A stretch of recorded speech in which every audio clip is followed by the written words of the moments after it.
नमस्कार विद्यार्थियों, स्वागत है आपका हमारे चैनल योग एजुकेशन इंडिया में। विद्यार्थियों, जैसा कि आप यूजीसी नेट JRF परीक्षा प्रश्न पत्र को व्याख्या सहित हल कर रहे हैं, यह वीडियो भी आपके लिए बहुत उपयोगी साबित होने वाला है। बगैर स्किप किए पूरा वीडियो जरूर देखिएगा, क्योंकि जितने भी मैंने क्वेश्चन लिए हैं सभी बहुत ही इम्पोर्टेंट हैं।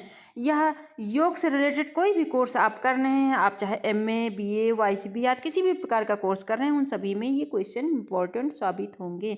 बगैर स्किप किए पूरा वीडियो जरूर देखिएगा। चलिए समझते हैं। 1.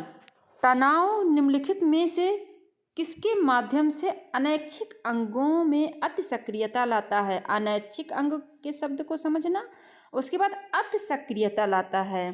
तनाव A. मेरुदंड तंत्रिकाओं का समूह, B. कपाल तंत्रिकाओं का समूह, C. सिंपैथेटिक तंत्रिकाएं, D. पैरासिम्पैथेटिक तंत्रिकाएं। तो स्वयं से आप अपने हिसाब से वीडियो को रोक लीजिए, समय लीजिए, उसके बाद आप अपने हिसाब से हल करिए। उसके बाद जो मैं आंसर दे रही हूँ उसे मैच करिए, देखिए आप कितने सही जा रहे हैं, यानी आपकी तैयारी किस प्रकार से चल रही है। तो आपने सिलेक्ट कर लिया होगा। विद्यार्थियों, मनुष्य के विविध अंगों और मस्तिष्क के बीच संबंध स्थापित करने के लिए तागे से भी पतले अनेक स्नायुतंतु यानी नर्व फाइबर होते हैं, जिसमें अनुकंपी तंत्रिका तंत्र यानी सिंपैथेटिक नर्वस कहते हैं जिसे। और व्यक्ति में तनाव सिंपैथेटिक तंत्रिकाएं अनैच्छिक अंगों को अति सक्रियता लाता है। तो कौन सा ऑप्शन होगा? C right answer. नेक्स्ट, किसी छोटी योग कक्षा के लिए विद्यार्थियों के बैठने की सर्वाधिक उत्तम व्यवस्था निम्नलिखित में से कौन सी हो सकती है? उस सर्वाधिक उत्तम व्यवस्था A. सीधी पंक्ति, B. वृत्ताकार रूप, C. अर्धवृत्त आकार रूप, D. द्विवृत्तीय रूप। यह इम्पोर्टेंट क्वेश्चन है, यह लगभग सभी जगह हमेशा पूछा जाता है, नेट में तो पूछा ही जाता है। तो चलिए जल्दी से सेलेक्ट करें। A चलिए समझिए आप। विद्यार्थियों, योग की कक्षा के लिए विद्यार्थियों के बैठने की सर्वाधिक उत्तम व्यवस्था अर्धवृत्ताकार यानी C ऑप्शन राइट है रूप में हो सकती है। अर्धवृत्ताकार में विद्यार्थियों के बैठने से योग की कक्षा में विद्यार्थियों को शिक्षक द्वारा बताए गए सभी तरीकों को विद्यार्थी सही तरीके से समझ सकता है। तो आपने अच्छे से समझ लिया। नेक्स्ट, किसी विद्यार्थी द्वारा किसी विशिष्ट योगाभ्यास को सीखना निम्नलिखित में से किस पर निर्भर करता है? निम्नलिखित A. प्रशिक्षक की एकाग्रता पर, B. प्रशिक्षक की शक्ति पर, C. प्रशिक्षक के स्पष्ट प्रशिक्षण पर, D. प्रशिक्षक के आत्मविश्वास पर। तो जल्दी से सिलेक्ट करें, और ये आपके लिए आसान भी हो गया होगा। तो C. प्रशिक्षक के स्पष्ट प्रशिक्षण पर। जब वो स्पष्ट तरीके से प्रशिक्षण देगा तभी तो विद्यार्थी सीख पाएंगे।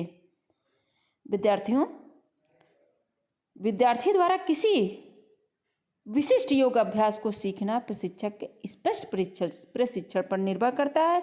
प्रशिक्षक अपने विद्यार्थियों सिखाने के लिए स्पष्ट योगाभ्यास तथा सही तरीका बताता है। नेक्स्ट, प्रेक्षा ध्यान की ऐसी पद्धति प्रेक्षा ध्यान की ऐसी पद्धति है, यानी प्रेक्षा ध्यान एक ऐसी पद्धति है जिसमें अभ्यास किया जाता है। यह ध्यान दें, प्रेक्षा ध्यान के विषय में पूछा गया है। प्रेक्षा ध्यान और ध्यान की एक ऐसी पद्धति है जिसमें अभ्यास किया जाता है। किस देखना A. विचारों के प्रत्यक्षण का, B. एकाग्रता के प्रत्यक्षण का, C. वस्तुओं के प्रत्यक्षण का, D. सपनों की प्रत्यक्षण का। तो विद्यार्थियों, प्रेक्षा ध्यान ये तो जैन धर्म से लिया गया है, ठीक। प्रेक्षा ध्यान की एक पद्धति है जिसका उद्देश्य है व्यक्ति में समग्र परिवर्तन के माध्यम से, क्या? व्यक्ति में समग्र परिवर्तन यानी संपूर्ण परिवर्तन के माध्यम से सकारात्मक आनुवंशिक और व्यवहारिक परिवर्तन लाने का लक्ष्य है। हालांकि प्राथमिक ध्यान की तकनीक प्राचीन दर्शन के ज्ञान से ली गई है, यह प्रामाणिक रूप से वर्तमान वैज्ञानिक सिद्धांतों पर आधारित है। तो इसमें ऑप्शन कौन से होना चाहिए विद्यार्थियों? तो इसमें ऑप्शन होना चाहिए एकाग्रता के प्रत्यक्षण। और सबसे बड़ी बात तो ये भी ऑप्शन करेक्ट कर सकते हैं, एनटीए वालों ने कंफ्यूज किया है इसमें, लेकिन यह ध्यान है प्रेक्षा यानी ध्यान, प्रेक्षा ध्यान अपने शरीर के अंगों पर ध्यान किया जाता है।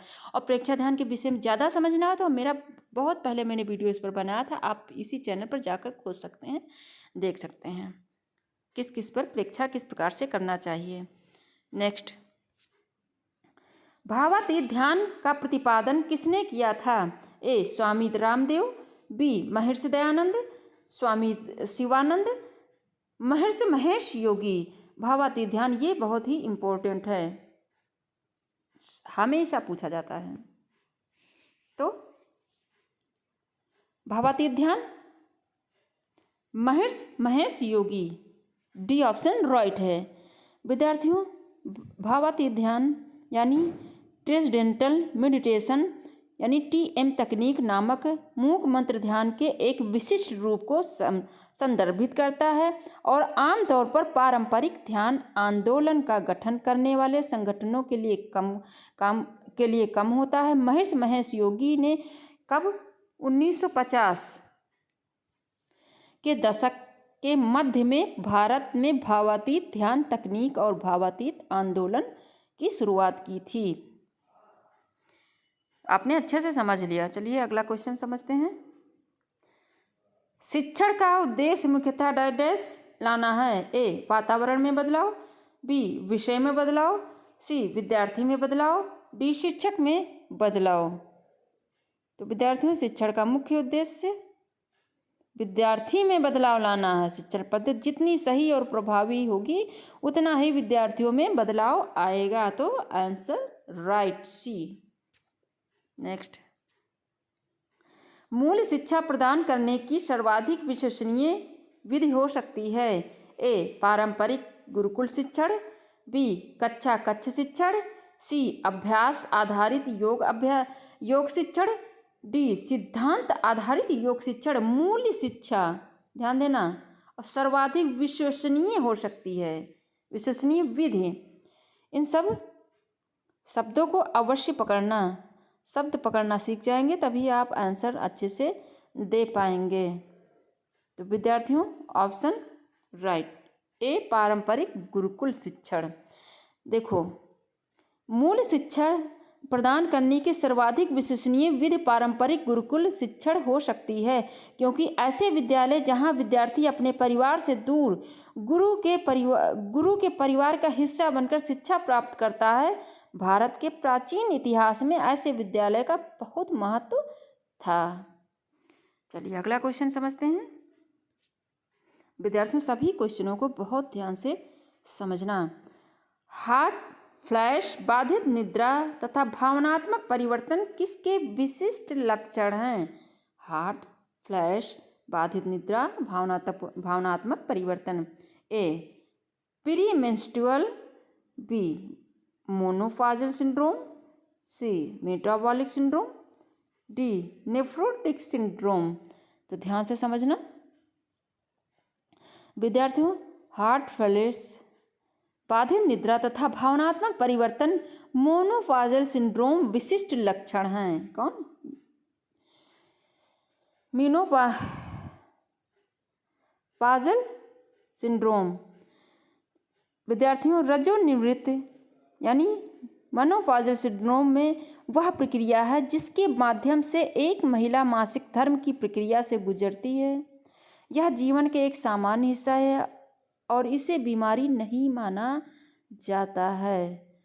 नेक्स्ट, क्रिया योग में क्या शामिल नहीं है? ए स्वाध्याय, बी तप, सी अविद्या, डी ईश्वर प्रणिधान। तो क्रिया योग में क्या नहीं शामिल है? विद्यार्थियों, क्रिया योग में शामिल है स्वाध्याय, तप और ईश्वर प्रणिधान। तो अविद्या शामिल नहीं है। तो सी राइट आंसर, सी राइट आंसर है। नेक्स्ट, जैन दर्शन में त्रिरत्नों में से किसका उपदेश नहीं देता है? पहले देखना त्रिरत्न कौन से हैं। ए सम्यक ज्ञान, सम्यक चरित, सम्यक दर्शन, सम्यक वाक्। और यहाँ पर नहीं दे दिया गया है, तो नहीं में कौन आएगा? सम्यक ज्ञान, सम्यक चरित्र, सम्यक दर्शन तो त्रिरत्न हुए और सम्यक वाक् नहीं है, तो ये राइट आंसर है डी। तो आशा करते हैं विद्यार्थियों आपने सही से क्वेश्चनों को समझा होगा ध्यान से और आंसर अपने हिसाब से देने की कोशिश की होगी। जहाँ कहीं ना समझ में आए कमेंट में शेयर करना, मैं आपको दोबारा बताने की कोशिश करूँगी। धन्यवाद विद्यार्थियों।